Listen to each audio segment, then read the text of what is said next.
Assalamualaikum warahmatullahi wabarakatuh. Selamat datang kembali di channel ini bersama saya Dr. Arif. Jadi dalam video kali ini kita akan membahas tentang lanjutan vaksin dari Sinovac yang tentunya kita akan bahas kelayakan berdasarkan penyakit. Namun sebelum kita mulai, jangan lupa lakukan gerakan 3M, di mana gerakan 3M merupakan memakai masker, mencuci tangan dengan sabun, dan menjaga jarak. Ya, mudah-mudahan dengan melakukan gerakan 3M kita dapat terhindar dari wabah COVID-19 ini.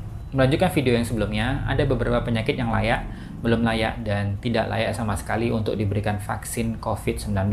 Ini berdasarkan pedoman Perhimpunan Dokter Spesialis Penyakit dalam Indonesia. Jadi kita bahas dulu ya yang layak. Oke, yang pertama adalah reaksi anafilaksis ataupun kita sebut juga reaksi alergi yang berat, bukan akibat vaksinasi COVID-19. Ini yang layak ya, dengan catatan ya, jika tidak terdapat bukti reaksi anafilaksis terhadap vaksin COVID-19 ataupun komponen yang ada dalam vaksin COVID, maka individu tersebut dapat divaksinasi COVID. Vaksinasi dilakukan dengan pengamatan ketat dan persiapan penanggulangan reaksi alergi berat. Sebaiknya dilakukan di layanan kesehatan yang mempunyai fasilitas lengkap. Kemudian ada alergi obat, di mana alergi obat ini layak divaksin, tapi dengan catatan harus diperhatikan jika ada memiliki alergi obat terhadap antibiotik tertentu seperti neomycin, polymyxin, streptomycin, dan gentamicin. Lanjut ada alergi makanan, ini layak, tidak ada pantangan. Kemudian asma bronkial, ini layak. Cuma asma bronkial di sini adalah dengan kondisi yang terkontrol. Jadi kalau misalnya akut ataupun yang masih tidak terkontrol dengan baik, itu sebaiknya ditunda. Nah, kemudian juga ada yang rinitis alergi, ini layak ya, tidak ada masalah sama sekali untuk divaksin. Sekarang kita akan melihat gangguan pada kulit, yaitu gatal-gatal pada kulit ya, seperti urtikaria, itu layak divaksin. Dengan catatan, jika tidak terdapat bukti akibat vaksinasi COVID, maka layak diberikan ya. Untuk gangguan kulit lainnya seperti dermatitis atopi, itu tidak ada masalah sekali dan layak divaksin. Untuk selanjutnya yaitu penyakit gangguan psikosomatis, di mana gangguan psikosomatis ini bisa kamu cari apa itu gangguan psikosomatis. Gangguan psikosomatis ini layak diberi vaksin ya. Jadi kita tinggal lihat aja catatan yang berada di samping kanan ini. Nah, bagi pendonor darah ini tidak ada masalah sama sekali, ini boleh divaksin dan layak. Tapi setelah donor darah itu setidaknya tunggu 4 minggu dulu ya, baru boleh divaksin.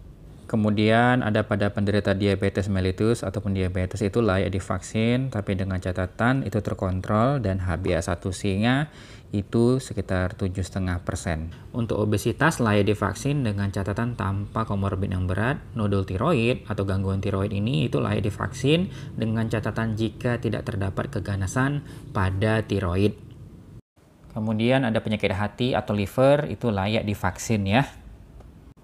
Pada HIV layak divaksin, tapi dengan catatan evaluasi respon imun tergantung dari pengobatan HIV. Oke, selanjutnya ke penyakit paru, di mana penyakit paru obstruksi kronis itu layak divaksin asal penyakit parunya terkontrol. Kemudian ada tuberkulosis, itu layak, jadi minimal setelah 2 minggu mendapat obat anti TBC atau tuberkulosis.